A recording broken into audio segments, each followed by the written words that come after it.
seenaa dhufneerra.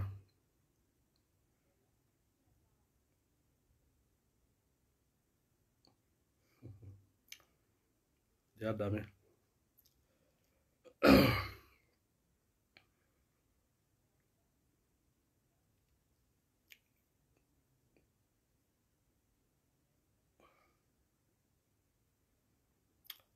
Seenaa. Eenyu jedhame? Allah. Amanni duwwaa qaba. Allah.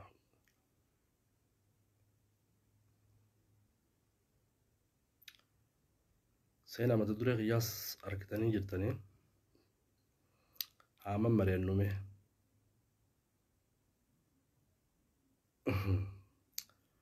Haaman mari'annu haa wal hubachiifnu haa wal barsiifnu. Kanaaf dhiyaadha. Abbaan fadhallee kan sii galtee haasa'uu barbaadu hawaa ibsachuu barbaadu sagantaa siyaasaa dhaabasaa beeksifachuu barbaadu kun qabeenya kiyya nam tokkolleen gamanaa fi gamas deemi naan hin jiru mana kiyya carraa isiniif hin kenna. Kanaaf dhiyaadha.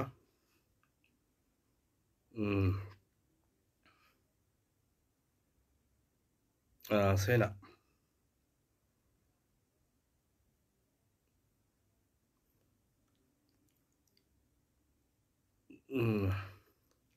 Kanaaf dhiyaadha.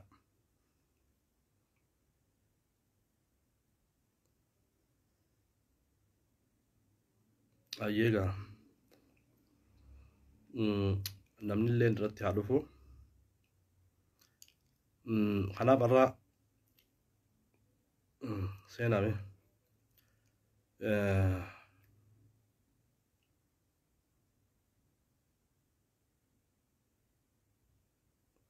Seenaa dhiyaadha.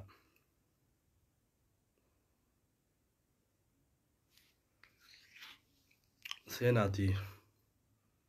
Namni waan hubachiisuu barbaadu, namni karaarra nu kaa'uu barbaadu. Kanaaf welkaam Boruu Ahmad. Kanaaf warri kunillee narraan tana waan agarsiisaan jiranii warri feesbuukii warri sooshaal miidiyaa kun eenyuutu jira eenyu komantii barreessee harkaan jiru. Kanaaf seenaa. Kanaaf assalaamu alaikum warahmatullahi wabarakaatu. Ashama harka fuune hordoftoota kabajamtoota qaqqaalii ijoollee Oromoo kanneen mana kiyya keessatti argamtan akkam jirtan nagaa fayyaadha. Har'aan tana mata duree bareedaa tokko isinii qabadheetiin dhufe. Kanaaf haasoo kiyya kana sheer waliif godha haala dandeessaniin sii galtee dhaamsa xiqqaa tokkollee qabaatu waa'if keessaanuma qaba. Kanaaf namoonni sii galtee waa beeku hedduu jira. Nuti sanqa keenyatti haala sii galtee qabsoo Oromoo tanaa fi haala jiruu fi jireenya uummata keenyaa haala gabrummaa uummata keenyaa irratti as beetumaan anis waan natti dhagaamaa waan na keessa jira ibsachumaa fi kanaaf hayyoota hedduu qabdi Oromoon nama isii dubbatu hedduu qabdi qeeroo hedduu qabdi kan barate hedduu qabdi. Kanaaf dhiyaadha. Kanaaf dhaamsa kana waliif sheer godha. Ani mata dureen kiyyaarraa waa'ee hooggantootaati. Hooggantoonni Oromoo hooggantoonni saba Oromoo yookaan hooggantoonni qabsoo Oromoo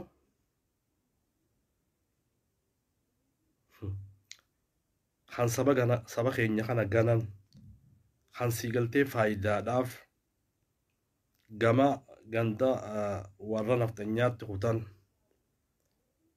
kan sii galtee maappii fi kaartaa Oromootiin diinaaf kannee qarshii fudhadha kan jedhu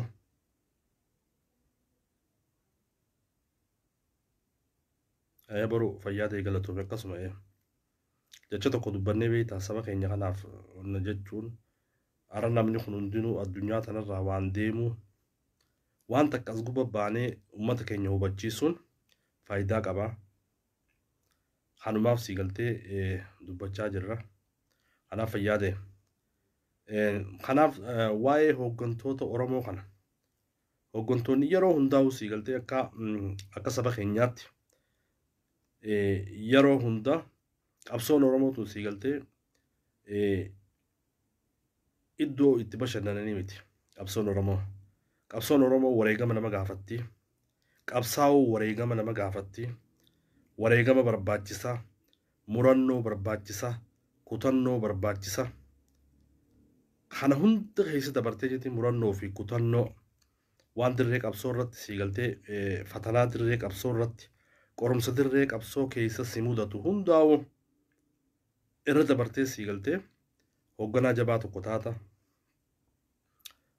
Hoogganaa qabsoo bilisummaa Oromoo tanaa fi saba kana sii galtee maaneej godhee karaa bilisummaa kan sii galtee fuuldura keenya jiru kana akkaataa itti gabaabsu kan sii galtee saba kana gabrummaa jalaa baasu hoogganaa jechuudha. Hoogganaan sii galtee qabsoo bilisummaa Oromoo keessatti hoogganaan qabsoo sii galtee abbaa feetee keessatti hoogganaan murteessa.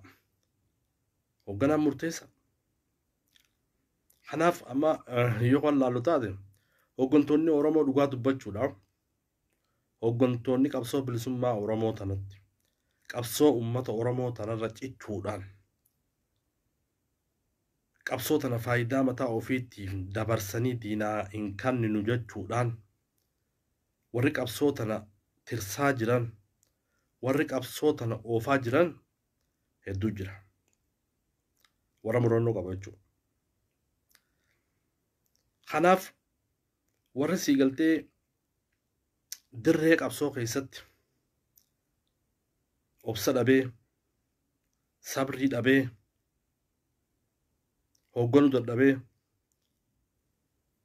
sababa inni hoogganuu dadhabeef qabsoo Oromoo tana sababa inni maaneej godhuu dadhabeef qabsoo Oromoo tana sababa sii galtee ani gaara jiraadhee uummata kanaaf qabsaawee faayidaa dhuunfaa argachuun qaba jedhee namni akkasii yaadu arraan tana qabsoon Oromoo isa tufaa jirti jechuudha dhugaa dubbachuudhaaf. Warri akkanaa qabsoon Oromoo tun tufaa jirti. Kanaaf hoogganaan jabaan hoogganaan bilisummaa Oromootiif yaadu hoogganaan rakkoo uummata Oromoo kana furuudhaaf halkanii guyyaa saba kanaaf qabsaawaa jiru yeroo hundaa wanni itti mul'atu uummata Oromoo kana gabrummaa keessaa baasuuf malee faayidaan dhuunfaa isaa itti mul'atu. Hooggantoota akkasii hedduu qabna. Hooggantoota murannoo qaban hedduu qabna. Hooggantoota saba kanaaf dhaabbatan ka faayidaa saba kanaa malee faayidaan dhuunfaa itti mul'anne hedduu jira. Dhugaa dubbachuudhaaf. Kanaaf qabsoon Oromootun bar sadarkuma sii galtee hooggansaa irrattuu yookaan laallu taate. Ani hoogganaa yoon hin ta'e. Hoogganaa ta'ee yeroo hundaa'u bara dhufaa dabraa hunda qabsoon ani gaggeessaa jiru qabsoon an hoogganaa jiru ta xiqqoo tarkaanfii takkan deemne yookaan taatu taate qabsoon an hoogganaa jiru bu'aa takkallee yoo hin finne ani sii galtee akka namaattis qabsoo san gubbaa taa'ee hooggansa san gubbaa taa'ee faayidaan ani buusu hin jiru. Nama mataa qabutti nama sammuu qabutti nama faayidaa sabaa kanaatiif yaadutti ani aangoo qabadhee hooggansarra taa'ee baraan an qabsoo Oromoo tana hoogganaa jirutti qabsoon Oromoo tun galma tokko yoon geenye tarkaanfii takka if duroo yookaan hin deemne taate ani sii galtee hoogganaa miti. Hoogganaa na caaluuf sii galtee qabsoo Oromoo tana eebbisee du'aayii godhee fi karaarra kaayee akkasii sii galtee gorsaa ta'ee jiraachuutu barbaachisaa jechuudha. akkuma sii galtee siistama dursan qabsoo maqaa qabsoo Oromootiin maqaa hooggansaatiin aangoorra teessee qabsoon ati gaggeessaa jirtu jijjiirama tan finne qabsoon ati gaggeessaa jirtu tan diinaa wajjin qunnamtii qabdu taatee jijjiirama tokko osoo hin finne hoogganaa jettee maqaa ofii yaamtee maqaa hooggansaatiin sii galtee maallaqa natti ergaa waraanaan leenjisaa jira jettee qabsoo Oromoo diinaaf dabarsitee tarkaanfii takka if duuba kan sii galtee akkasi qabsoo Oromoon tarkaanfachiisin hoogganaa miti. Kanaaf hoogganaan akkasii amma boodaas dargaggootaaf karaa gallakkisuun barbaachisa. Qabsoon Oromoo sii galtee miraazaa miti. Qabsoon Oromoo tan ummata Oromooti. Qabsoon Oromoo tan abbaan saba kanaaf saba kana gabrummaa keessaa baasuudhaaf namni murannoo qabu, namni kutannoo qabu, yoo murannoo fi kutannoo kan qabaannu taate qabsoo hoogganuun naman dhibdu. Garuu akkamitti sii galtee qabsoo Oromoo tan hooggannaa hin beeynu. Hin beeynu. Faayidaa saba kanaatii fi rakkoo saba kanaa irra faayidaa dhuunfaa teenyaatiif bitamne. Aangoo qabaa an hooggansa jechuu sii galtee akka waan guddaa takka laallee jiti. Madda faayidaa madda bu'aa goonee ittiin jiraachaa turre kana sii galtee qabsoo Oromoo keessa ta'anii osoo jijjiiramni hin dhufne osoo jijjiirama tokko hin finne achi ta'anii tiiticha sii galtee dhawachuu tiiticha ofirraa taa'uun haftee jirti. Kana sii galtee eenyuyyuu beekuun barbaachisaadha. Abbaan fedhee'uu beekuun barbaachisaadha. Kanaaf hooggantoonni sii galtee warri dirree qabsoo keessa murannoo fi kutannoo hin qabne kan faayidu Oromumaaf qabsaa'u amma 27 qabsaawee amma 30 qabsaawee Oromoof qabsaa'aa jetta. Garuu murannoon ati qabduuf kutannoon ati qabdu tan faayidaa teetiitti ichi fiida. Tan saba kanaatii fi bilisummaa karaa bilisummaa nama geessu deemuu hin feetu. Karaa sii galtee makiinaa bareedduu si geessituu fi kondominiyeem itti fudhattu yaaddaa jechuudha. Kun sii galtee hoogganaa miti. Kun yoomiyyuu bakka tamittuu akka fedhettuu hoogganaa ta'uu hin danda'u. Kanaaf qabsoon Oromoo arraan tana gootota sii galtee dargaggoota warra bakka itti qabsoo godhaa jirutti jijjiirama fidaa jiru. Warra tarkaanfii yoo fudhates tarkaanfii qabatamaa fi tarkaanfii ilaalee isaa diinarratti warra fudhachaa jiruututu qabsoo Oromoo hoogganaa jira jechuudha. Kanaaf warra qabsoo kanatti hoogganu kana warra sii galtee dandeettii qabu kana warra maandisa lolaa ta'e kana warra maandisa qabsoo ta'e kana manguddoon teenya jajjabeessuutu barbaachisa. Ijoollee jajjabeessuu. Ijoolleen irra sii galtee bosona keessa teessee qabsoo Oromoo tana gaggeessaa jirtu bu'aa keessanii tana baruutu barbaachisaa jechuudha. Bu'aa isin sii galtee kaleessa qabsooytaniif wanni isin qabsooytaniif arraan tana sii galtee aangoo irraan ka'u jettee gama sii galtee diinaa galuu miti. Silaa nama beekutti. Arraan tana dargaggoonni Oromoo waraanni bilisummaa Oromoo woboon sii galtee tan dargaggootaan jaaramte tun bu'aa manguddoo teenyaati. Bu'aa qabsaa'oota amma dura dabraniiti. Kana sii galtee jala murree beekuutu barbaachisaa jechuudha. Bu'aa keenya jennee itti boonuutu barbaachisaa jechuudha. Jijjiiramni qabsoo keessa dhufe jijjiiramni gaariin jijjiiramni sii galtee uummata Oromoo hunda abdiitti godhe kun jijjiirama manguddoo teenyaati. Manguddoon teenyaas tana beekuutu barbaachisa. Yoo manguddoon Oromoo sii galtee sadarkaa hooggansaarraa ati jijjiirama finne qabsoo tana keessa sii galtee qabsoon akka amata 20 fi 30 deemaa turte sanii gama hooggansaatiinis jijjiiramni godhamuu qaba. Akka sirna gadaatti jettee yoo sii galtee hoogganaan kanaan fudhanne amma boodas qabsoon Oromoo numa tufte jechuudha. Tufamuuf ta'a.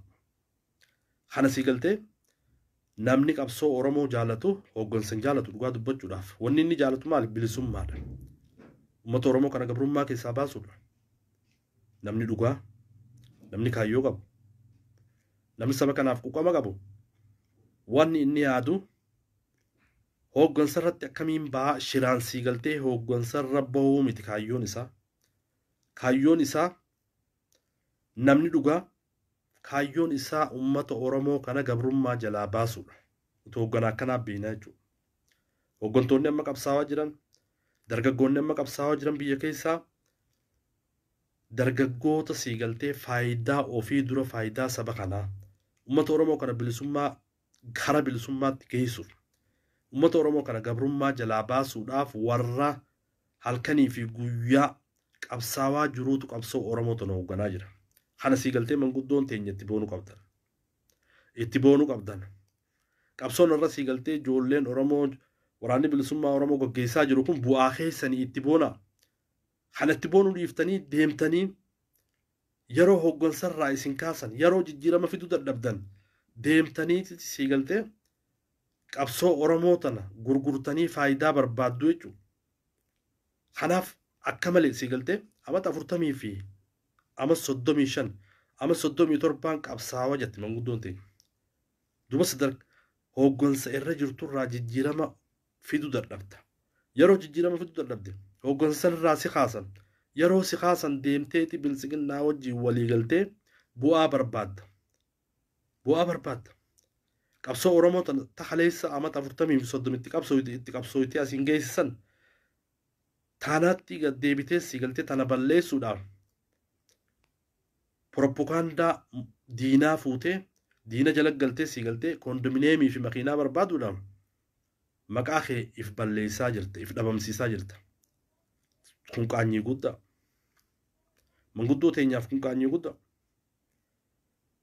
Arraan tana wanni qabsoo godhaa jiru wanni jijjiirama fidaa jiru wanni waraanni bilisummaa Oromoo gaggeessaa jiru bu'aa teenya jettee manguddoon teenya fudhachuutu barbaachisa malee aartee akkamii aangoo irraa na kaasanii akkamii sii galtee maallaqaan kaleessa maqaa waraana jaaruutiin natti ergamaa ture maddi kun maddi galii akkamitti narraa cita jettee diinatti galtee maqaa kee if balleessuun bara qabsoo itti qabsootii fi akkaataa qabsoo itti qabsootii hunda balleessuun qaanyii guddaadha kun waan nama saalfachiisu akka malee nama saalfachiisa.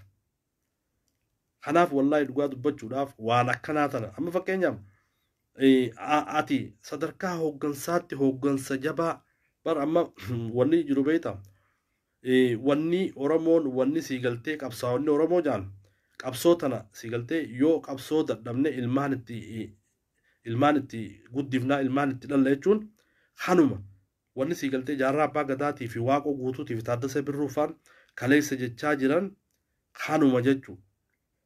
Kanaaf ati qabsoo keessatti laffaate qabsoo Oromoo tanaaf sii galtee gaara keessa seente ichi keessa miidhamte qabsoo keessa miidhamte miidhama keessan sii galtee arra aangoo irraa ka'ee wasiin jaan waan kaleessa saba kanaaf bu'aa buufte dhiifteeti aariidhaan deemtee sii galtee diinatti harka kannattee qabsoo Oromoo komattaa jechuudha.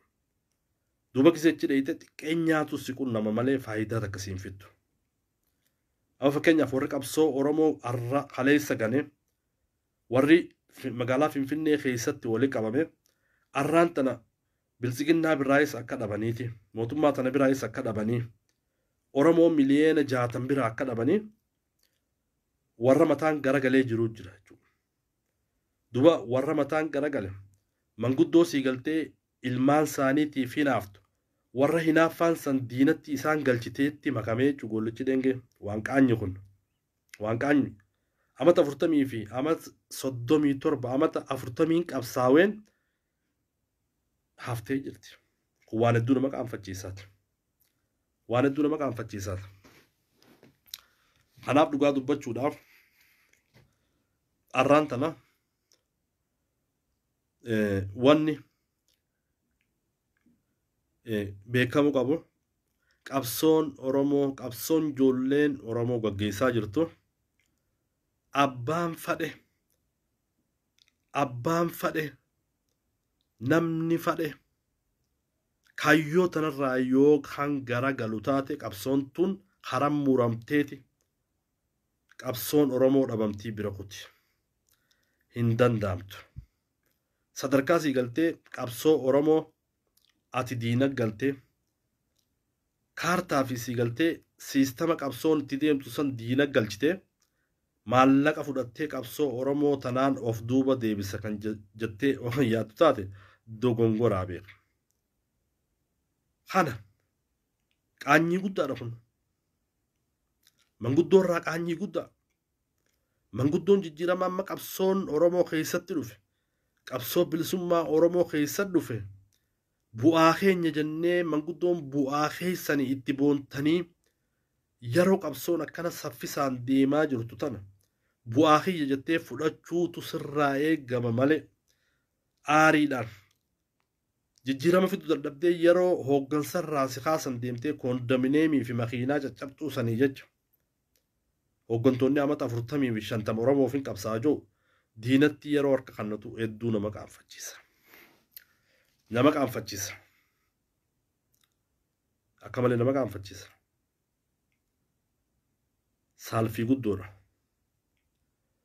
Wanni siigaltee Finfinnee tanatti wali qabame manguddoo qabsoo Oromoo keessa teessee duraanuu qabsoon bilisummaa Oromoo akka galman geenye tani siigaltee dirree qabsoo keessa teessee qabsoo Oromoo tana qancarsuudhaaf irratti dalagaa turteetu arraan tana Finfinnee taa'ee qabsoo Oromoo qancarsuudhaaf qabsoo Oromoo balleessuudhaaf qabsaa'aa Oromoo irratti duulleeti qabsoo tana siigaltee qabsoo fi uummata Oromoo addaan baafne jaanii yaaduun hin danda'amu.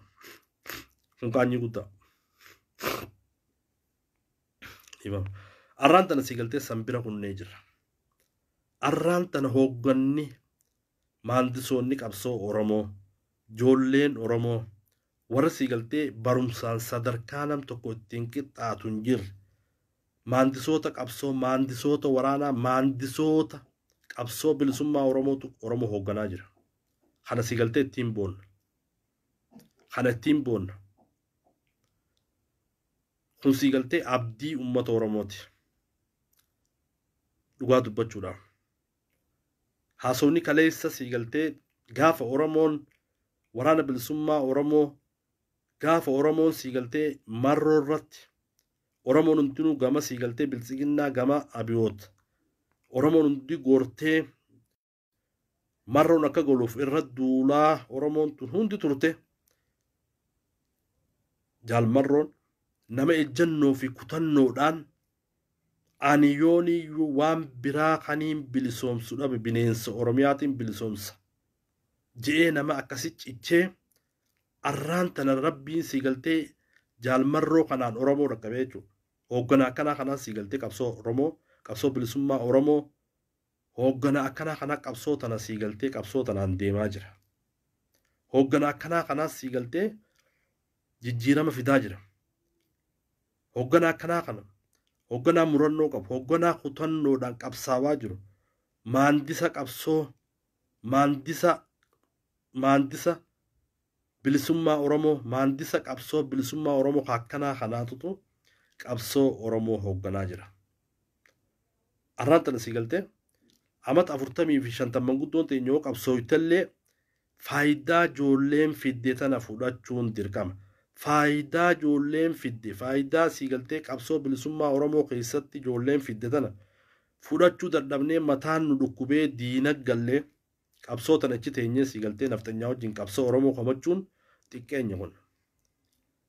Xiqqeenya namni siigaltee arraan tana amata 40 qabsaawee sababa faayidaa isaatii jecha sababa faayidaan tiyyamaan irraa tuqamtii hooggansarraa waan hin ka'eef jecha qabsoo Oromoo tana komachuun qaba qabsoo Oromoo tanarraa gama diinaa goree maallaqaan fudhachuu qaba jettee warra akkasii siigaltee Finfinnee dheeyxanii waa fudhattanii salphina guddaadha. Salphina. Qaanyii guddaa. Manguddoon siigaltee manguddoon Oromoo takka siigaltee sammuu ofii of amansiisuun barbaachisa. Qabsoon ati kaleessa irratti duutee irratti siigaltee waan hedduu dhabdee faayidaan qabsoon ati irra miidhamte yeroo bu'aa sii fiddu yeroo bu'aan mul'achaa jiru kanatti gama diinaa goruun nama saalfachiisa. Arraan tana yoo hooggansarraa keessiin jaan ijoollee Oromoo hooggantoota waraana bilisummaa Oromoo eebbiftee gammaddee Oromoo miliyoona 60 tanan aboo arraan tana siigaltee hooggantoota narra jabaatu dhufe maandisoota qabsoo narra jabaatu dhufe arraan tana ani joolleen tun qabsoo bilisummaa Oromoo tanaan hoogganuu qabdi. Anamma booda siigaltee akka manguddootti akka advaayizaratti akka gorsaatti kanaan ta'a.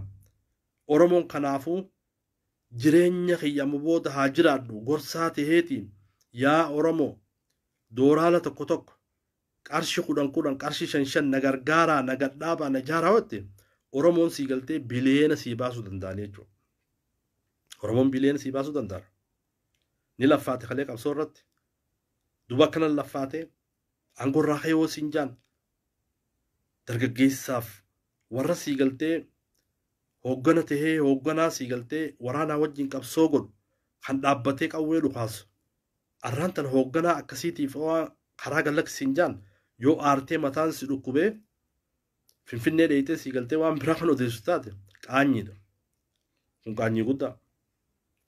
Kanaaf wanni manguddoon amma fakkeenyaaf wanni finfinnee taa'ee yookaan hordoftoonni illee coolataa wooma akkasiiti jechuudha. Gufuu qabsoo bilisummaa Oromooti. Kun qaanyii guddaa. Ammallee bara siigaltee qabsoo bilisummaa Oromoo gananii mootummaa akka qabdutti illee silaa galanii waan fudhatama qabu. Arraan tana siigaltee warri amma qabsoo bilisummaa Oromoo tanaaf qabsoo Oromoo ganna jaan warra akkaataa qabsoon itti deemu jirtu warra hin beekne.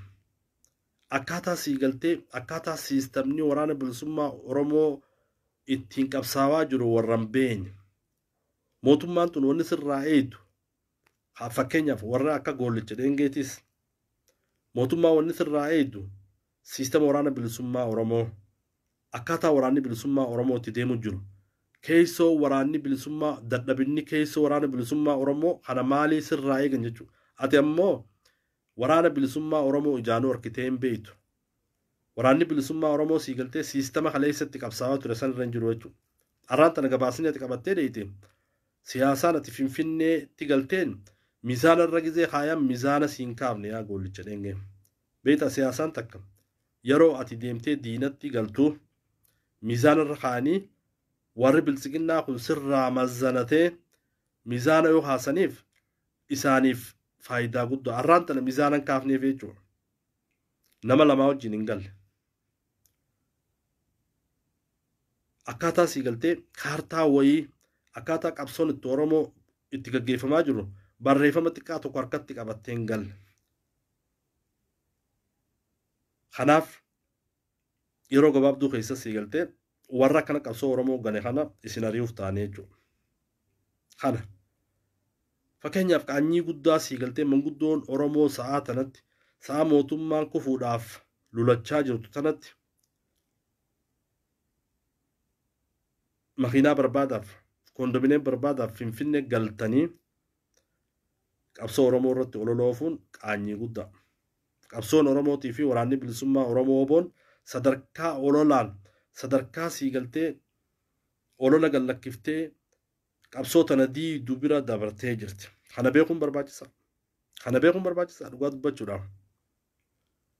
Kana haasoo siigaltee Gallachi Dhengee dubbatee yeroo keelloo irratti isa intervii godhan faayidaa dhuunfaati moo faayidaa mooraa qabsoo bilisummaa Oromoo keessatti waan si mudate jennaan ani siigaltee hanii muufannoo qabu faayidaa dhuunfaa kiyyaa jedhe.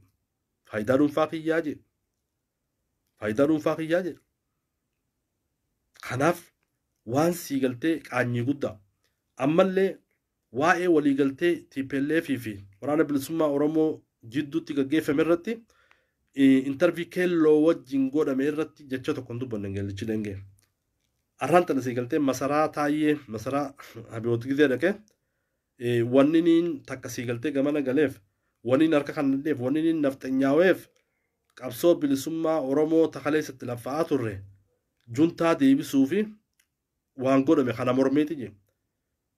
Kana siigaltee qabsoo bilisummaa Oromoo keessa ama 3 amata 4 amata 3 fi ama 3 ama 2 wayi qabsoo Oromoo hoogganuu dhiisi bakka qabsoon Oromoo geessallee akkan jirre warra siigaltee naannawa mooyyaalee jiranillee ni beekanii jechuudha dhugaa dubbachuudha. Arraan tana qabsoon bilisummaa Oromoo hin salphanne.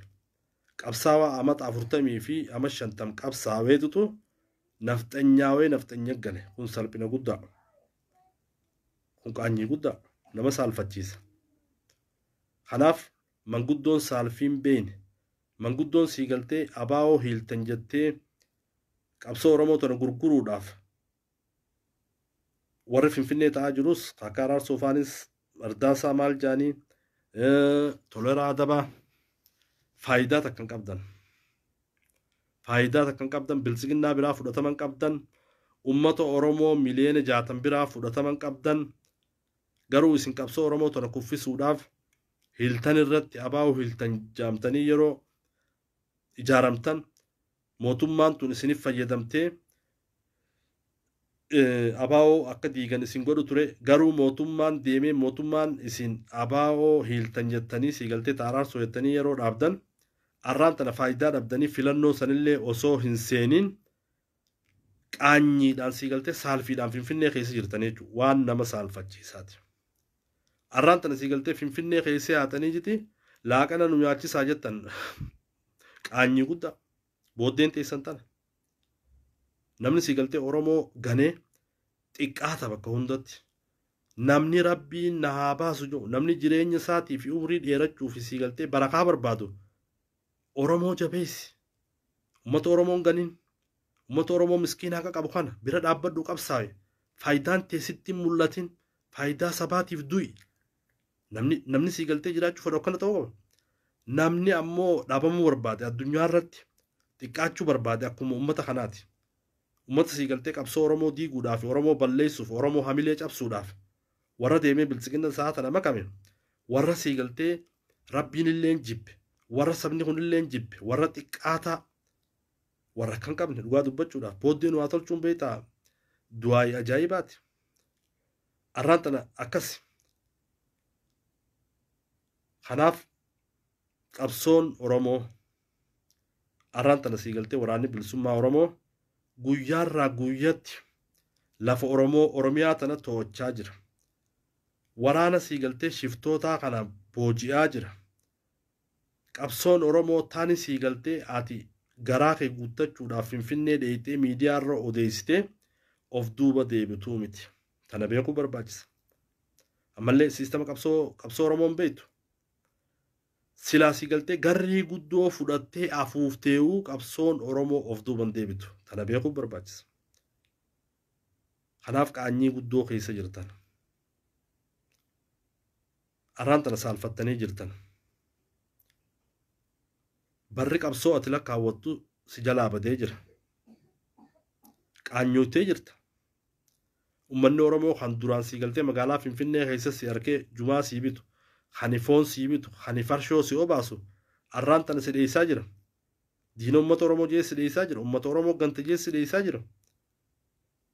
Mana duraan siigaltee sii kannanii Giraand Pilaaswaanii Finfinnee tana keessatti qabsaawaa Oromoo amata 50 fi 60 amata 30 qabsaawaa jaanii mana sii kannanii si kunumsaa turan arra si ari'aa jiran uummanni Oromoo. Mootummaan kun waan sii kafalu dhabee arraan tana siigaltee jireenya gadadoo keessa jirta. Kun qaanyii guddaa. Qaanyii akka malee. Salphina akka malee. Salphina akka maleeti. Kanaaf uummanni keenya uummanni Oromoo deeggartoonni waraana bilisummaa Oromoo deeggartoonni adda bilisummaa Oromoo yeroo hundaa'uu siigaltee wanni qabsooynuuf qabsoo bilisummaa Oromoo tana karaa bilisummaatti nu geessu gabaabsuu qabsoon. Yoo ati siigaltee nama tokko hoggansa tokko jala deemuudhaaf yoo ni kan deemtee hoggansisa arraan tana siigaltee dogongora akka amma uumee kanaan deemee masaraa dhaqee qabsoo Oromoo tana xiqqeessuuf Oromoo balleessuu irratti namni ati siigaltee isa jalaan deeme jettu kun qaanyii. Dogongora nuti kan jala yaanu kan deeggaraa jirru qabsoo Oromooti. Nama qabsoo Oromoo tanaan siigaltee baabura qabsoo Oromoo kan siigaltee deemaa jiru kan Finfinnee fiigaa jiru kan Finfinnee jala dhiyaate kana akkami baabura kanarra baanee baabura kana siigaltee ispiidii itti ida'anee masaraa san keessa baabura keenya saniin masaraa san cabsinee masaraa san keessatti bilisummaa Oromoo labsinaa yaaduutu barbaachisaa jechuudha. Kanaaf nama tokko jecha shororkaa'uun nama siigaltee amata lamaa fi wayi hooggansarra hin jirre kan siigaltee iccitii waraana bilisummaa Oromootiif iccitii qabsoo Oromoon beeyne kanaaf jecha ani eega namni abaluu qabsaawaan akkasii aangoo gallakkise eega qabsaawaan akkasii siigaltee qabsoo tana dhiise jee qabsoo tanan barbaadu jettee abdii muratta duraanuu siigalteeti nama namaaf qabsaa'u qabsoo Oromootiif rakkoo Oromootiif hin qabsoone jechuudha kun siigaltee dogongoraa kana sirreeffachuutu barbaachisaa jechuudha. Kanaaf wanni qabsoonuuf akka Oromootti qabsoo bilisummaa Oromoo tana tiifannee qabsoo tana keessatti hirmaannee karaa bilisummaa gabaabsuudhaaf qabsooyne jechuudha. Kanaaf namaaf hin qabsaa'uun hin barbaachisu. Yeroo hundaa'u wanni madaaluu qabnu qabsoo madaaluu qabna.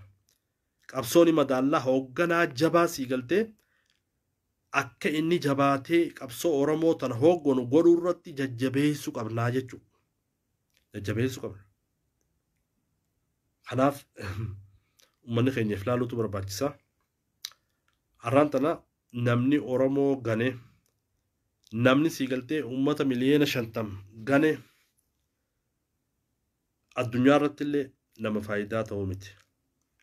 Nama abaaramaa nama siigaltee sabni kunilleen beektaa namniif kuchiisuu barbaade kumaarree fuceetti saba kana fixxuunaan waan sabni kun hin feene daleeynaan faallaa qabsoo Oromoo daleeynaan gufuu bilisummatti ati taanaan waraqaa siigaltee xiqqeenyaa waraqaa salphinaa addunyumarra murataa jechuudha. Addunyaarra murata. Kanaaf